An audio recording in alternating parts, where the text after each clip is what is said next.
ত্রিফলা। এই ত্রিফলা নামটা কম বেশি আমরা সকলেই জানি। কি এই ত্রিফলা? কি কি দিয়ে এই ত্রিফলা হয়? ত্রিফলা ঠিক কিভাবে খেতে হয় আর কখন খেতে হয়? প্রথমেই বলবো, ত্রিফলা কথাটি হচ্ছে একটি সংস্কৃত কথা। এখানে তিনটে ফলের সংমিশ্রণ এই ত্রিফলা।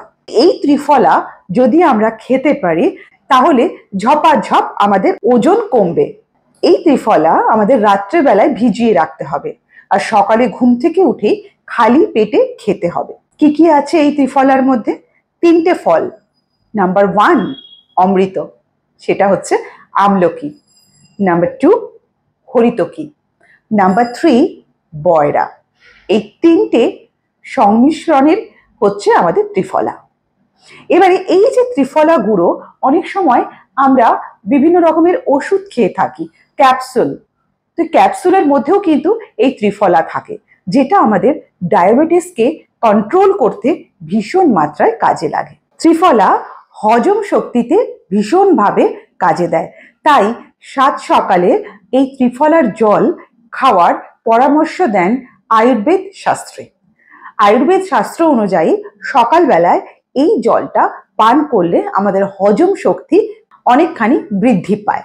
যদি শরীরের কোথাও ইনফেকশন হয়ে থাকে, হতেই পারে বিভিন্ন সময় বিভিন্ন কারণে শরীরের মধ্যে আমাদের ইনফেকশন শুরু হয় বা ইনফেকশন হয়ে থাকে, সেক্ষেত্রে এই ত্রিফলার জল আমাদের ইনফেকশনের হাত থেকে রক্ষা করে।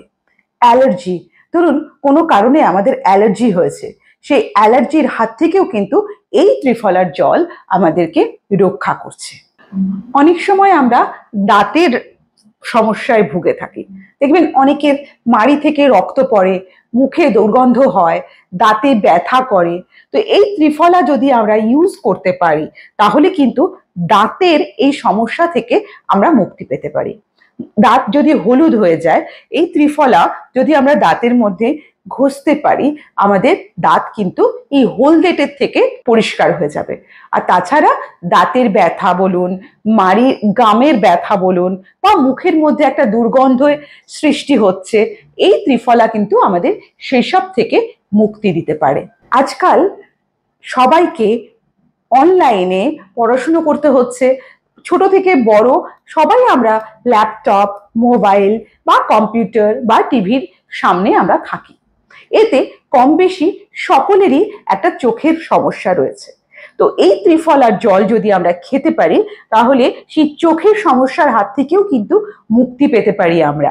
আধুনিক বিজ্ঞানে যেগুলো এখন তৈরি হচ্ছে আয়ুর্বেদ শাস্ত্রে, সেটা কয়েক লক্ষ বছর আগে আমাদের ভারতবর্ষে সেটা প্রমাণিত। তাই আমরা গর্বিত যে আমাদের এই ভারতবর্ষ আয়ুর্বেদ শাস্ত্র নিয়ে কয়েক লক্ষ বছর আগে থেকে কাজ করছেন।